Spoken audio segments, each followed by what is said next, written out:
Ladies and gentlemen, my name is Skyna Gaming and welcome back to yet another StarField theory video. You know, I should really start switching up my intros. Today, I will be talking about an interesting theory that has been up in the sky for quite some time and everybody's been talking about it. Could StarField take place in the same universe as the Elder Scrolls and Fallout? It seems a little bit outlandish, but if you think about it, it is plausible. I personally don't think this will ever happen, but it's an interesting topic to discuss.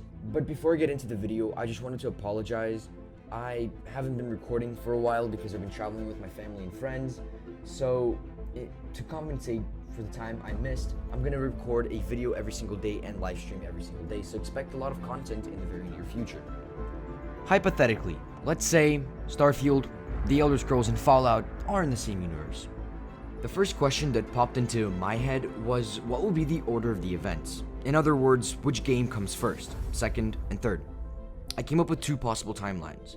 Number one, everything starts with Elder Scrolls. It takes place first, and that makes sense. It's a game with medieval swords and bows and magic and all that good stuff.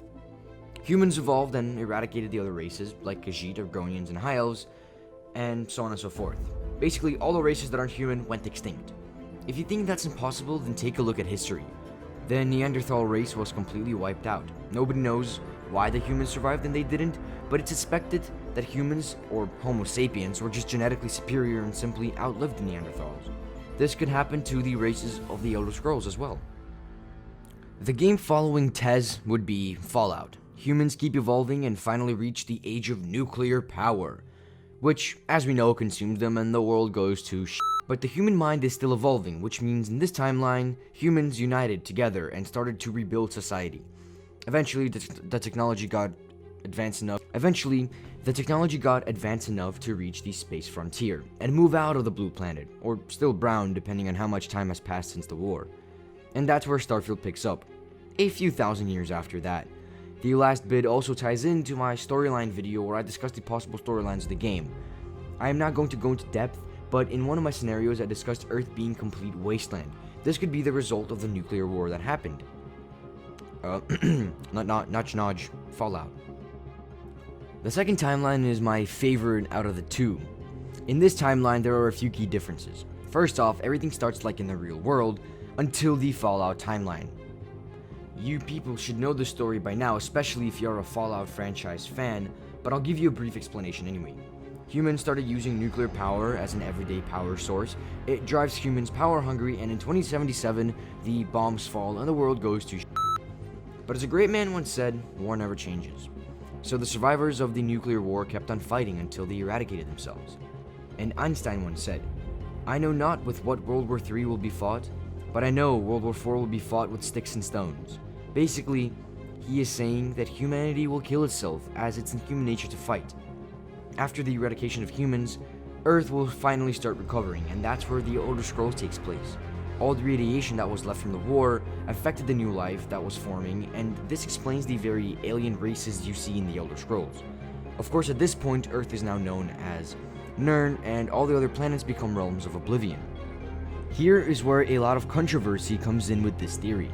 First off, there are 16 realms of oblivion, and there are only 8 planets in our solar system, 9 if you count Pluto.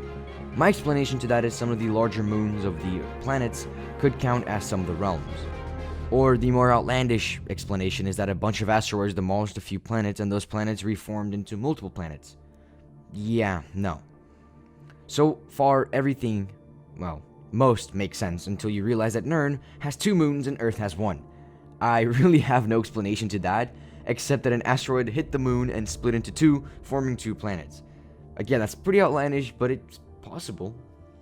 Let's assume that did happen.